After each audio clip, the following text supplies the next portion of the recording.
En los primeros dos episodios de este especial sobre la guerra en Ucrania, hablamos justamente de la historia de este país europeo, así como de la trayectoria de Rusia, y ahora vamos a aterrizar en lo que ha sido la reacción de Occidente ante este conflicto bélico que ya lleva más de un mes.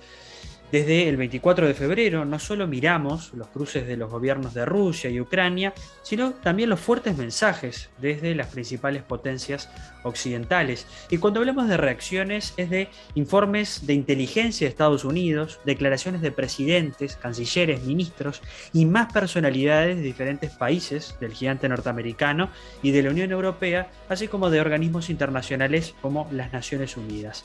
Francisco de Santibáñez es especialista en relaciones internacionales y con él vamos a poder contar con un panorama geopolítico de lo que sucede desde Occidente ante esta guerra. Francisco es además vicepresidente del Consejo Argentino para las Relaciones Internacionales y además es Global Fellow de Wilson Center. Francisco, si te parece, para comenzar, básicamente vamos a tratar de ir por tres bloques grandes. El primero referido a Estados Unidos, luego nos podemos meter en lo que tiene que ver con las reacciones desde la Unión Europea y más adelante con la OTAN respecto a esta guerra, ¿no? Un hecho inusitado para muchos, para otros que ya se venía evaluando, pero empecemos por Estados Unidos, si te parece, y vayamos con cómo lees tú la reacción que ha tenido hasta el momento el gobierno de los Estados Unidos encabezado por Joe Biden en este conflicto bélico. Bueno, para empezar, creo que en general la reacción ha sido muy fuerte en todo Occidente, ¿no? Más de lo esperado. Eh, la situación de Estados Unidos en ciertos sentidos es más cómoda, porque el conflicto lo afecta mucho menos que otras potencias de Occidente. Las perspectivas, por ejemplo, de baja de crecimiento el año que viene son casi un punto, para este año, perdón, por el conflicto, son casi un punto del Producto Bruto para Europa Occidental y un 0,1, 0,2 como por ciento baja para Estados Unidos, ¿no? Entonces yo creo que esa es una primera observación. Después creo que hay un consenso en la clase dirigente de Estados Unidos, en la clase política, de rechazar la invasión fuertemente, y que no es un dato menor, ¿no? Porque la postura del Partido Republicano estaba en duda, considerando que la visión de Trump y muchos de sus seguidores respecto a Putin tendió a ser positiva, ¿no? Por una cuestión ideológica, y de hecho muchas declaraciones de Trump en el último tiempo no fueron de una clara condena.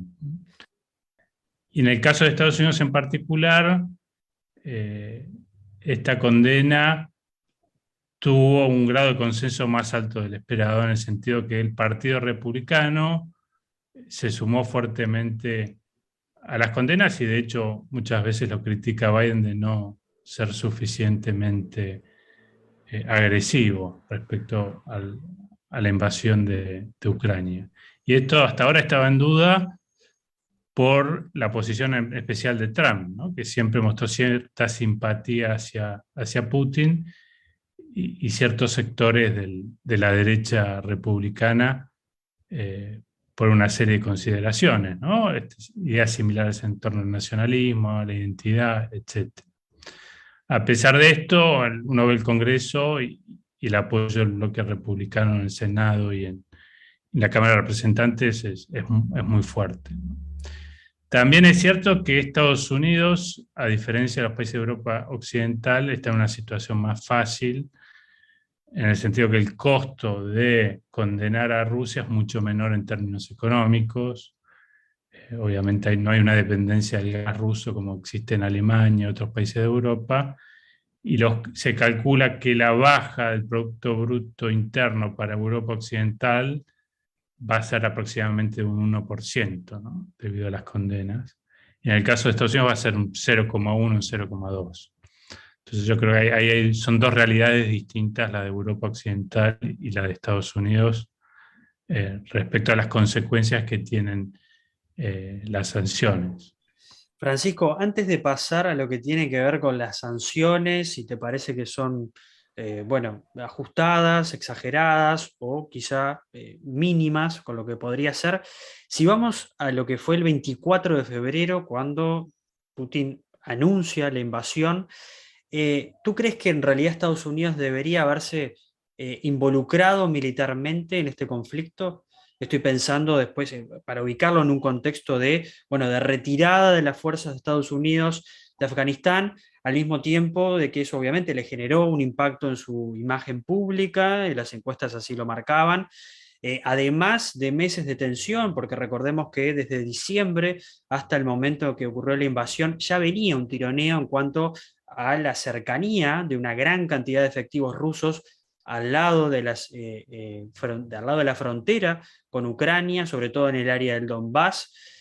¿Cómo ves tú la reacción de Estados Unidos desde ese punto de vista?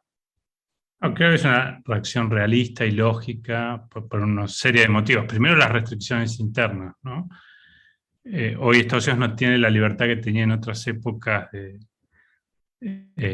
de llevar adelante campañas militares por la fuerte oposición de la opinión pública. Eso es un legado de Trump, si quieren. Bueno, Trump reflejaba lo que ya era la opinión pública en ese momento, pero continúa con Biden. Entonces, una intervención militar hubiese sido muy poco popular en Estados Unidos. Segundo lugar, debido a la cercanía de Ucrania a Rusia, la ventaja militar por el lado de Rusia es muy fuerte, ¿no? Entonces sería muy costoso para Estados Unidos intervenir militarmente. Y en tercer lugar, que es lo que dice Biden, creo yo correctamente, es no podemos correr riesgo de una tercera guerra mundial entre potencias nucleares, ¿no? Y creo que eso el gobierno ruso lo dejó muy claro que existía ese peligro. Y recordemos que Ucrania no forma parte de la OTAN, ¿no? Entonces no hay una obligación por parte de Estados Unidos y los miembros de la OTAN de defender la Ucrania de manera directa. Lo que sí han hecho en los últimos años es proveer inversiones de distintos tipos de recursos para fortalecer las defensas ucranianas, y un poco eso se está viendo hoy, las dificultades también que tiene Rusia para llevar adelante ante las operaciones. Pero de vuelta, hay un principio de moderación, de realismo. No podemos correr el riesgo de entrar en una nueva guerra mundial. Y ahí, Francisco, un poco siendo algo que es contrafáctico, porque en verdad no lo podemos comprobar, pero ¿qué crees que hubiese pasado si Trump hubiese estado como presidente en estos momentos y no Joe Biden? ¿Crees que hubiésemos tenido una reacción similar por parte de los Estados Unidos? Y si por el otro lado Putin hubiese invadido Ucrania, teniendo a Trump, que es una persona bastante impredecible en la materia de relaciones internacionales, eh, digo, si Putin lo hubiese hecho igual, estando Trump como presidente de los Estados Unidos. Bueno, es probable que Putin no hubiese tomado otra decisión porque hubiese percibido que un gobierno de Trump iba a ser menos agresivo, ¿no? En parte, yo creo, desde la perspectiva rusa, Putin también observó que su esfera de influencia peligraba, ¿no? Por cuestiones internas, por ejemplo, en Bielorrusia, en otros países de la región que estaban poniendo en peligro la permanencia de líderes cercanos a Moscú. Yo creo que probablemente eso con Trump hubiesen llegado a un entendimiento de manera explícita o implícita. Igualmente eso no era la solución al problema de fondo, que esta invasión, si no ocurría este año, probablemente iba a terminar ocurriendo igual, ¿no? 2, 3, 4 años era un escenario muy factible. ¿Por qué tú crees que en 2 o 3, 4 años esto era posible? ¿Es más por una falla de Occidente de no poder, vamos a decir, consensuar con el gobierno de Putin? Recordemos, afincado hace más de 2 décadas, y aparte que va a poder mantenerse en el poder, de acuerdo a la votación que hubo recientemente, hasta el 2036. ¿O crees que viene a ser más una responsabilidad propia de Rusia, de, bueno, de tratar de imponerse y de lograr un tipo de liderazgo que, bueno, eso después lo evaluaremos, si es actual, vigente, puede ejercer influencia o no? No, la responsabilidad claramente recae en Putin, en el sentido que esta es esto yo creo lo más grave es que sienta, además de la tragedia en términos humanitarios en Ucrania, siente un precedente muy peligroso para la comunidad internacional, ¿no? En términos de integridad territorial, resolución pacífica de los conflictos, etcétera, ¿no? Esa es la primera lectura. Después sí creo que hay que responsabilidades compartidas a lo largo de los años de no haber llegado a acuerdos diplomáticos, no haberse le dado la importancia suficiente a este peligro que existía, ¿no? Acordemos, en 2014 Rusia toma Crimea, 2009, si no me equivoco, es la guerra en Georgia. O sea, ya había un precedente. Hay distintas lecturas sobre esto. Algunos piensan que es innato del tipo de régimen de Putin, de las inseguridades rusas por recuperar un imperio, del autoritarismo, y del otro lado hay realistas que consideran que no, que esto es parte de una consecuencia de la expansión de la OTAN sobre la esfera de influencia rusa y que eso desencadenó este tipo de acciones, ¿no? Pero, pero me parece que es muy claro que la responsabilidad en primer orden cae sobre el gobierno ruso, porque además se esperaba algún tipo de intervención militar, pero más periférica, ¿no? Esto ha sido una ocupación de gran magnitud. Y de vuelta, esto siento un presente peligroso, especialmente para países como los de Sudamérica, que son medianos, pequeños, y que están más a la merced de las grandes potencias, ¿no? Si no tenemos un multilateralismo fuerte, con reglas de juego claras, que restrinjan el accionar de las potencias, terminamos corriendo el mayor peligro, lo terminan corriendo los países medianos y pequeños. Es interesante esto que decís y capaz después nos podemos meter un poco más o hablar un poco sobre la reacción que haya tenido los países latinoamericanos, pero para cerrar un poco la parte de Estados Unidos, en un principio cuando explota la guerra y la reacción que generó las decisiones que tomó Joe Biden, le generaron un cambio un poco de la visión que tenía el pueblo sobre él, ¿no? Sobre su trabajo. Aumentó su popularidad, descendió lo que era, descendió lo que era su impopularidad, ¿no?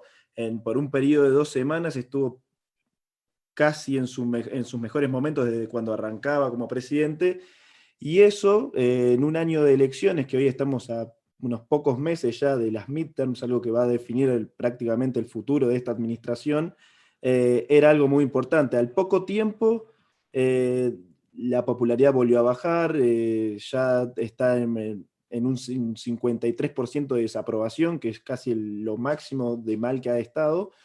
Y hace poco volvió a aparecer en la Casa Blanca Barack Obama, ¿no? Una figura muy fuerte dentro del Partido Demócrata. Pero ¿cómo explicas que haya aparecido Obama en este momento y cómo crees que va a impactar esta guerra de Ucrania en las midterms? Me parece que tanto en Estados Unidos como en Francia, por ejemplo, lo que se observa es el fenómeno que mencionás, ¿no? En el corto plazo, una suba de la popularidad del líder, que es lo que suele pasar cuando hay conflictos internacionales, pero después empezaron las consecuencias en la vida diaria, ¿no? Estados Unidos, Europa sufren hoy un incremento de la tasa de inflación que disminuye los ingresos de la población. El conflicto con Rusia aumenta los precios de los combustibles, de los alimentos, y eso incrementa aún más la falta de popularidad de los líderes, ¿no? En el caso de Biden, te diría que no hay una mala imagen de cómo está llevando la crisis, pero sí de cómo lleva adelante la economía, que indirectamente también es afectada por el conflicto con Rusia.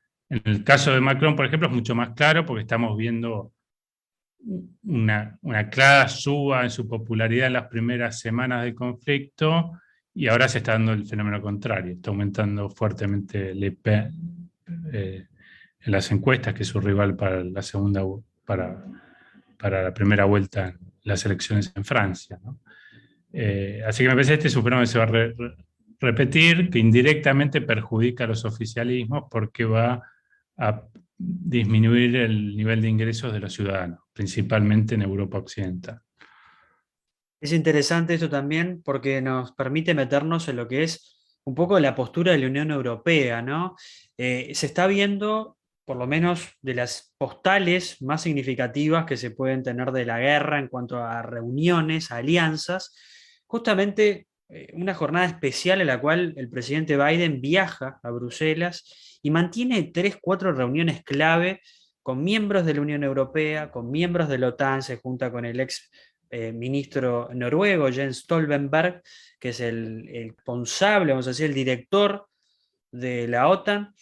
Eh, ¿Cómo lees tú la visión que han tenido los líderes europeos? Recordemos ya sin el liderazgo fuerte de Angela Merkel, ahora con un liderazgo que por lo menos pretende ser europeo, que es el de Macron, que como bien decías está más chica la brecha en cuanto a las encuestas, está más cercana la distancia entre el Macron y Le Pen en un momento de elecciones en Francia. ¿Cómo observás que ha sido la postura justamente de Europa en este conflicto? Creo que fue incrementándose a través del tiempo la presión. Eh, Hay que recordar que hay ciertos aspectos culturales muy fuertes que empezaron a cambiar. Suiza, por ejemplo, históricamente país neutral, se sumó a las sanciones impuestas a Rusia. Alemania, con toda la historia de la Segunda Guerra Mundial, llama a incrementar fuertemente el gasto militar. Pero a pesar de esto, las economías europeas, Italia, Alemania, entre otras, son muy vulnerables a la acción rusa en el sentido de que son grandes importadores de energía, ¿no? Principalmente de gas ruso. Con lo cual los grados de libertad que tienen no son totales, ¿no? Eso se llevó a algún grado de diferencias internas en la Unión Europea, donde hay casos, diría el más extremo es el de la Unión, más que Europa, en términos de Europa más que de Unión Europea, el caso de Gran Bretaña, ¿no? Siempre ha tenido una postura muy fuerte en contra del régimen de Putin. Y los países que se ven más afectados por las sanciones han buscado a veces posturas más moderadas, pero si me decís que saca uno de la reacción europea, es una sorpresa en el sentido que se mostraron más unidos de lo que uno suponía e implementaron sanciones más fuertes de lo estimado en un primer momento. Ahora, Francisco, si antes de pasar a lo que son las sanciones y tu evaluación, ¿qué crees que podría haber hecho Europa para justamente contrarrestar esto que estamos viendo, como bien decís, una gran inflación, un costo de vida bastante encarecido, esto sumado a un contexto en que se suponía que a esta altura del año íbamos a estar hablando de un empuje de la economía a nivel mundial después de más de 2 años de pandemia, con una gran afectación en las potencias occidentales, obviamente incluyendo la Unión Europea, y sobre todo viendo la dependencia que, como bien decías, tiene algunos países europeos. Cuando hablamos de Alemania y el gas ruso, en el entorno del 65% de lo que consume de gas en Alemania proviene de Rusia, a su vez el tercer productor mundial del mundo. También si miramos del lado ucraniano, ¿no? El tercer exportador más grande del mundo de trigo, eso lo estamos viendo en la región, en cómo impacta esto. Y no solo hablamos del trigo, hablamos del precio de los fertilizantes, hablamos de básicamente la cadena de producción. O sea, ¿qué podría para ti haber hecho Europa diferente para tratar de no tener este impacto? Y se basa este impacto en decisiones previas, ¿no? En el caso de Alemania, por ejemplo, haber abandonado rápidamente el uso de la energía nuclear. No es el caso de Francia, que siguió con una matriz energética distinta y por lo tanto está menos afectada en sentido en la dependencia que tiene de la importación de energía de Rusia. Y esos son cambios que llevan tiempo, ¿no? Eventualmente Alemania puede empezar a importar más gas licuado, de hecho ya ha tomado pasos en esa dirección, pero eso lleva tiempo, hay que construir plantas nuevas que salen billones de dólares y llevan mucho tiempo construir, ¿no? Así que te diré, en el corto plazo no hay mucho que pueda hacer para aumentar la autonomía energética, pero es muy probable que esto lleve a repensar el rol de la energía nuclear y a mover más el mercado energético, especialmente en lo que es el gas, ¿no? El gas hay un proceso por el cual se vuelve líquido y se puede transportar a través de barcos, ¿no? Ahora, ¿qué Eh, sucede, por ejemplo, en el caso de Nord Stream 2, ¿no? Que vimos que ya Alemania suspendió lo que era el desarrollo de nada menos que un gasoducto que, bueno, obviamente iba directamente a Europa, la parte más rica, si queremos decirlo así.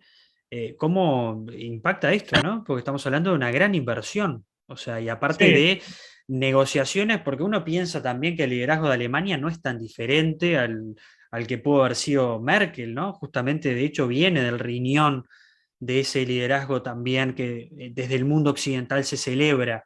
Fue nada menos que su ministro de Finanzas, apareció, fue una rareza para muchos analistas políticos de que en un momento de ebullición, de crítica, sobre todo explotado por el lado de la pandemia, se eligiera una persona moderada, como parece ser el perfil de Olaf Scholz, el canciller, que además se reunió personalmente con Putin, estuvo en Moscú, lo mismo que otros líderes europeos, pero ¿cómo observas tú viendo que Alemania hasta los últimos 15 años ha sido el que ha llevado básicamente gran parte de los lineamientos que ha seguido la Unión Europea? esto lleva, creo, a repensar un poco la figura de Merkel, ¿no? Que va a ser más discutida ahora el legado de lo que fue hasta ahora en términos de gasto militar y en términos de la política energética. Ella fue muy firme de entrada con la suspensión de las plantas nucleares alemanas, ¿no? Y eso tuvo sus ventajas, pero ahora estamos viendo también los costos. Pero un punto interesante también me parece que es que Rusia en sí hoy es menos vulnerable a las sanciones de Occidente, pues se puede recostar sobre China e India, ¿no? Que China, por ejemplo, es el nuevo gran mercado de exportación de gas para Rusia. Ha redireccionado exportaciones hacia India con un costo económico, eh, pero eso lleva a que las sanciones sean menos efectivas hoy de lo que podrían haber sido en el pasado, debido a los cambios que ocurrieron a nivel mundial. Básicamente la distribución de poder de Occidente a Oriente y en particular a China, ¿no? Así que creo que ese es un gran cambio que no hay que perder de vista eh, el rol que juegan estas nuevas potencias. Antes de que explotara la guerra, estamos viendo en la Unión Europea una crisis, yo creo que era una crisis de, no sé si de identidad, pero había una crisis en cuanto a sus miembros, ¿no? Teníamos problemas con Polonia, teníamos problemas con Hungría, Holanda que tenía perdón, los Países Bajos que tenían sus problemas con España y con Portugal por los temas impositivos. Este, y hoy vemos que hubo elecciones en Polonia no hace mucho tiempo donde se revalidó la potencia que es Duda, Andrzej Duda, su presidente. También hace poco en Hungría, donde el partido oficialista vuelve a ganar las legislativas y se queda con la mayoría parlamentaria. Ese es perdón, Víctor Orbán, que es el primer ministro húngaro. Pero a su vez hoy tienen una influencia más importante porque Polonia es uno de los países que está recibiendo la gran mayoría o la gran parte de los migrantes ucranianos, y Hungría es uno de los que está bloqueando determinado tipo de sanciones a Rusia. ¿Cómo crees cómo crees que impacta esto en la Unión Europea, ya que también la Unión Europea había impuesto algunas sanciones a estos dos países? Sí, esto yo te diría que los deja mejor parados a los regímenes conservadores, países como Hungría y Polonia, ¿no? Porque si bien tienen una ideología similar a la de Rusia, en estos temas tienen una postura nacionalista de defensa de la seguridad nacional que los lleva a ponerse fuertemente a Putin. Y eso lleva a que a ojos de Occidente los ven más lejanos del régimen ruso y a la vez eh, más necesarios, ¿no? Porque son los países de la Unión Europea que prácticamente comparten frontera con Rusia. Eh, entonces yo diría que ese es un primer efecto.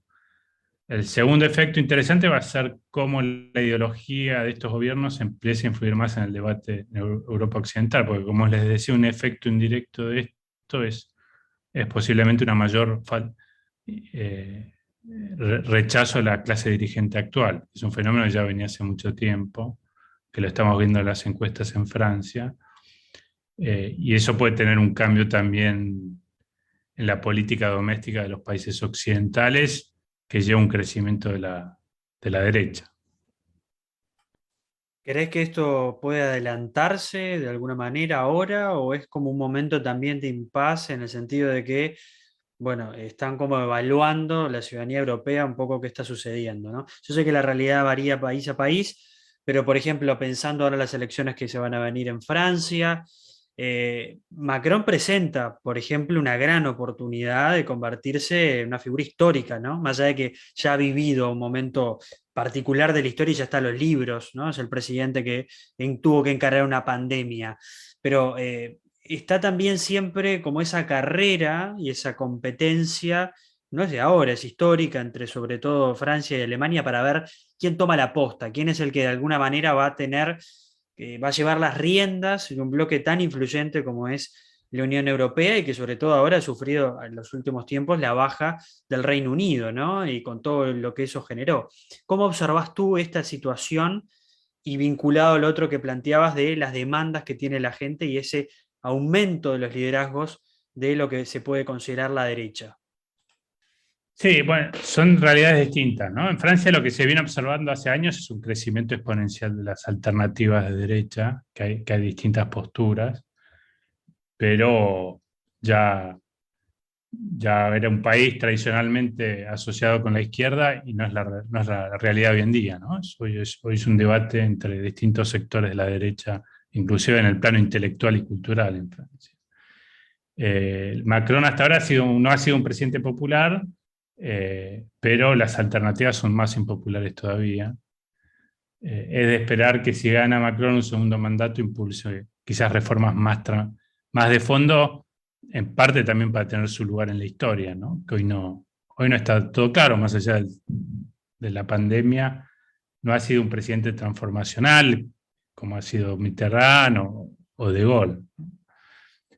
Y respecto al liderazgo de la Unión Europea, uno ve los números y diría que dado el tamaño económico, no solo por el tamaño, sino por el crecimiento que ha tenido la economía en los últimos años, Alemania debería ser el líder natural, pero Francia sigue siendo una potencia nuclear, que no lo es Alemania, sigue siendo una potencia militar con experiencia de combate, cosa que no tiene Alemania, sigue teniendo un asiento permanente en el Consejo de Seguridad de Naciones Unidas, lo cual sí hace que para funcionar la Unión Europea necesita un liderazgo compartido y de acuerdos mínimos entre Berlín y París, ¿no? Yo creo que eso es muy claro, y con la salida de Gran Bretaña de la Unión Europea todavía es más claro que ese eje es el eje central de la integración europea.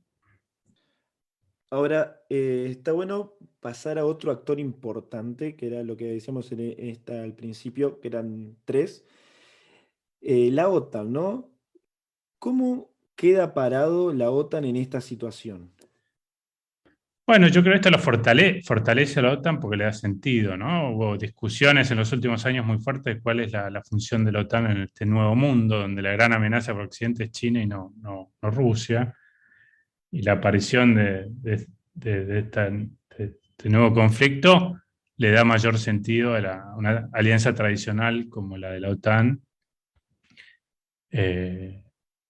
y lleva a que Estados Unidos también se replantee las prioridades, ¿no? Porque claramente la gran estrategia de Estados Unidos ha sido en los últimos años frenar el crecimiento de China, y eso lleva a darle mayor importancia a los aliados asiáticos que a los europeos, pero bueno, esto vuelve a estar en cuestión hoy en día, porque claramente queda claro que el teatro europeo sigue siendo fundamental para los intereses de Estados Unidos. Así que te diría que creo que la OTAN se va a salir fortalecida, y con mayor poder militar en Europa Occidental, ¿no? Porque creo que una de las consecuencias que va a dejar esto es el incremento del gasto, principalmente el gasto militar en Alemania, y ese va a ser un activo importante para la alianza.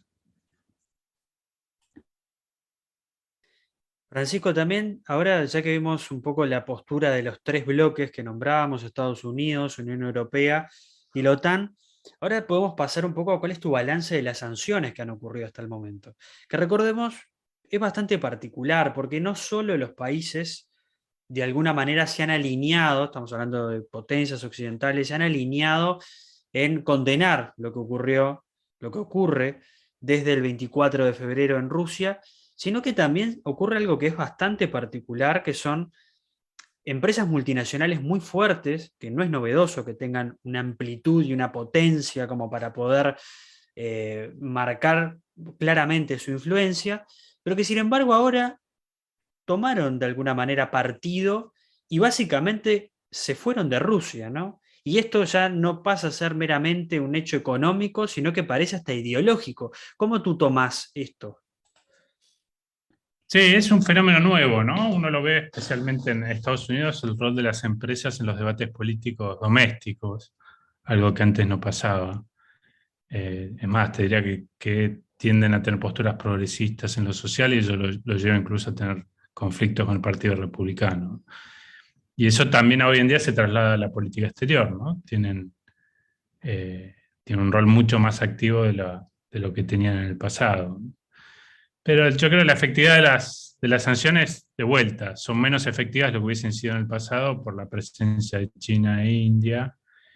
Y por otro lado, en el sentido de que esto nos lleva a un tema más de fondo, ¿no? Una de las consecuencias de este conflicto puede ser un debilitamiento de Rusia, que le saque niveles de maniobra, de autonomía, y que eso termine llevándola a estar bajo la órbita de influencia china, ¿no?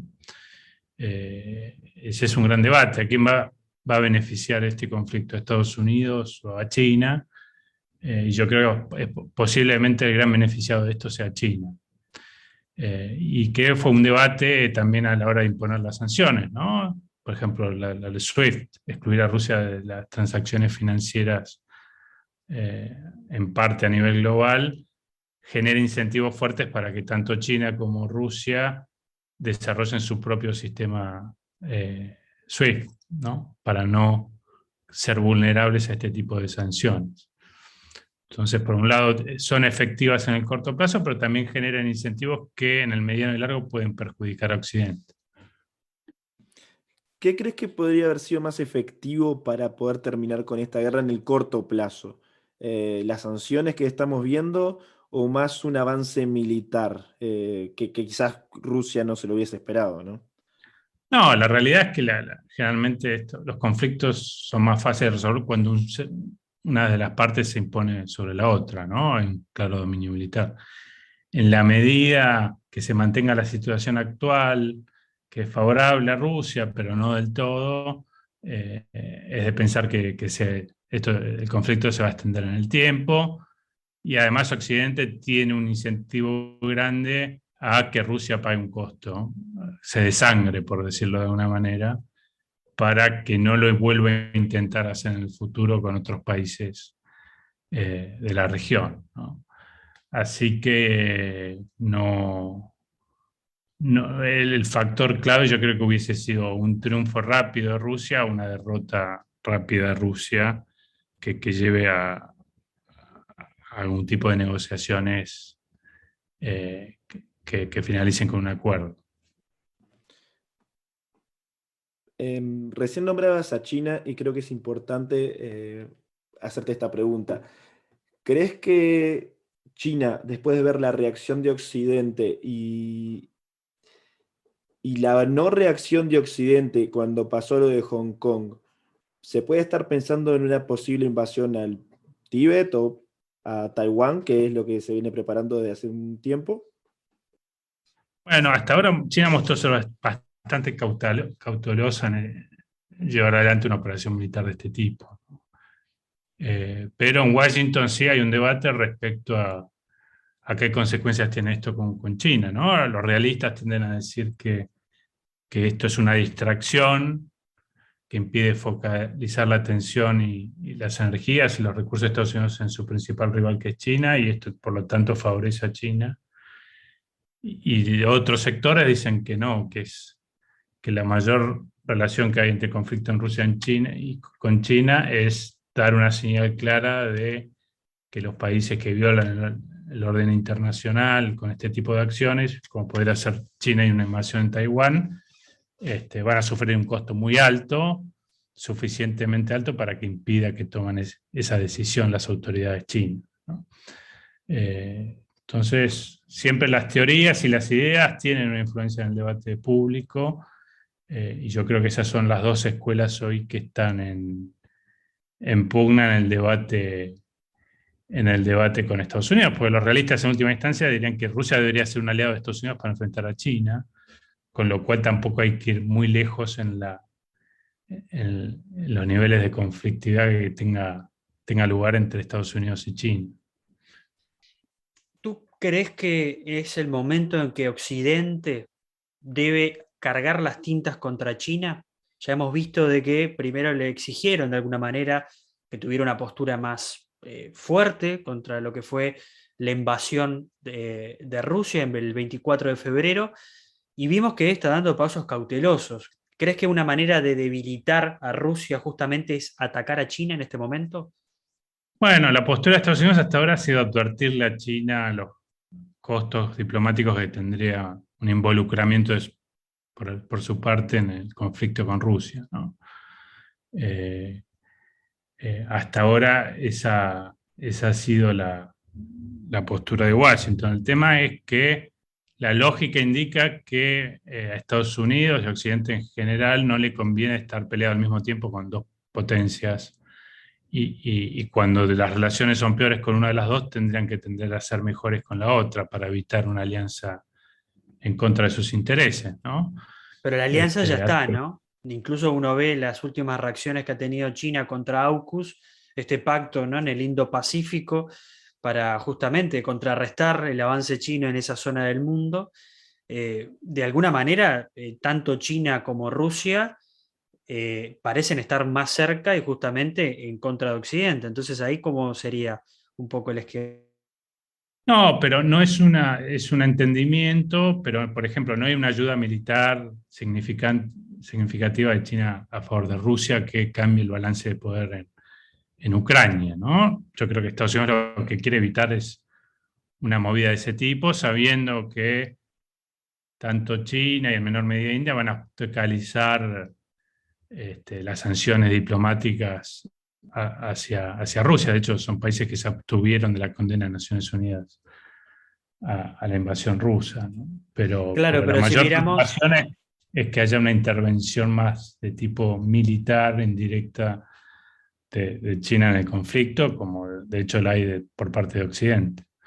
ahora parece claro que China va de alguna manera a aprovecharse de esta situación, ¿no? Y cuando habla de aprovecharse es la demanda, la oferta que tiene Rusia de sus recursos, las va a poder adquirir a un precio menor, y de alguna manera va de esa manera también a ayudar a Rusia, que ya está golpeada por Occidente. Con lo cual, quizá no es una alianza militar, pero sí una ayuda económica bastante fuerte para Rusia, que ha reconocido de que, bueno, esto le ha impactado, la economía le ha impactado mucho, y sobre todo también en la pretensión, ¿no?, de potencia que busca mantenerse fuerte a pesar de estos embates, ¿no?, a nivel internacionales con Occidente. Claro, digamos, desde la perspectiva china uno diría que le conviene que siga, por ejemplo, Putin en el gobierno, le conviene que con el paso del tiempo Rusia se acerque cada vez más a China, pero el escenario de una Rusia sumamente debilitada, que tenga que asumir las condiciones que le impone Occidente, es el peor escenario posible para China. Así que yo creo que es un equilibrio,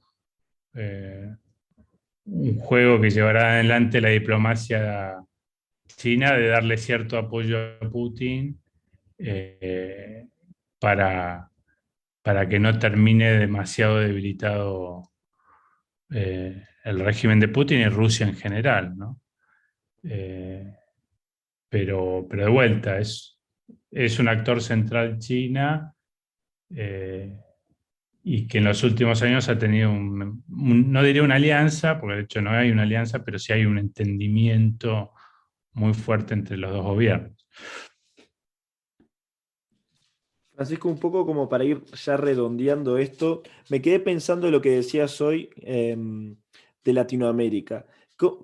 Haciendo un balance de lo que fue principalmente los principales países, ¿no? Brasil, Argentina, México, ¿cómo crees que fue su reacción y por qué fue la reacción que tuvieron?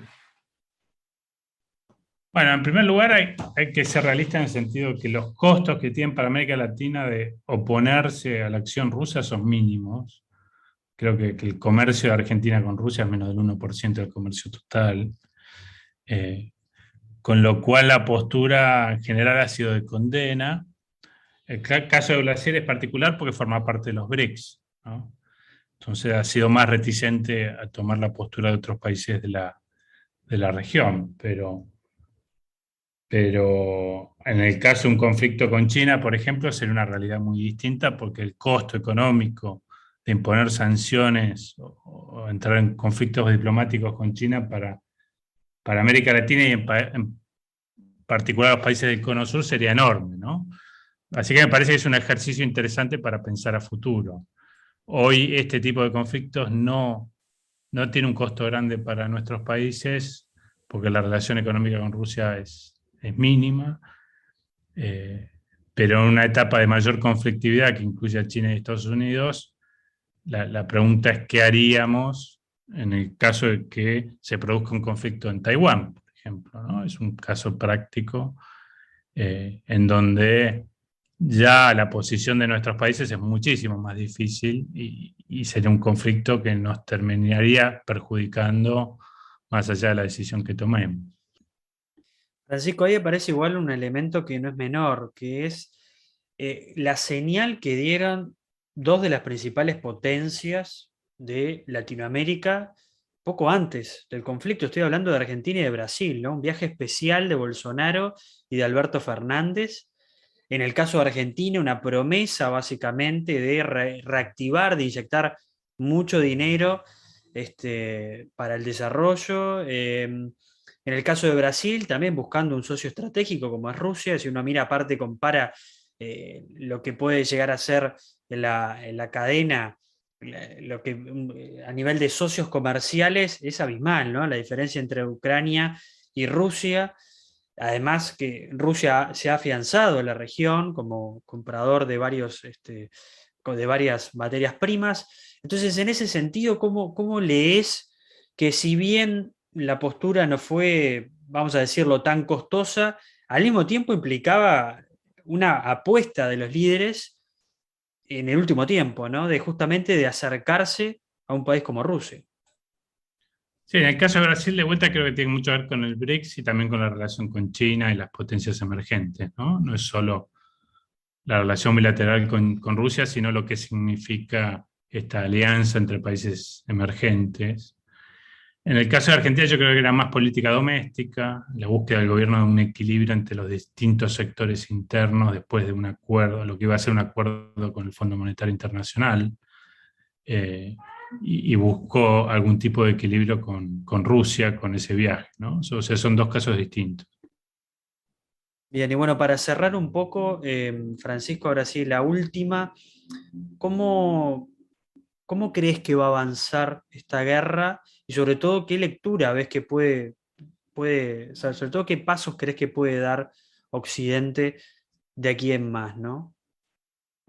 No, yo creo que Occidente va a seguir con la misma postura,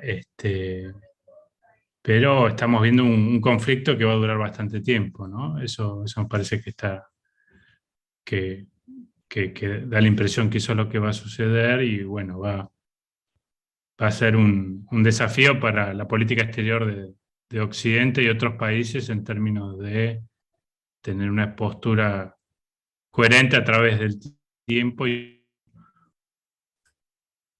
Francisco de Santibáñez, vicepresidente del Consejo Argentino para las Relaciones Internacionales, o mejor conocido como CARI, y también Global Fellow de Wilson Center.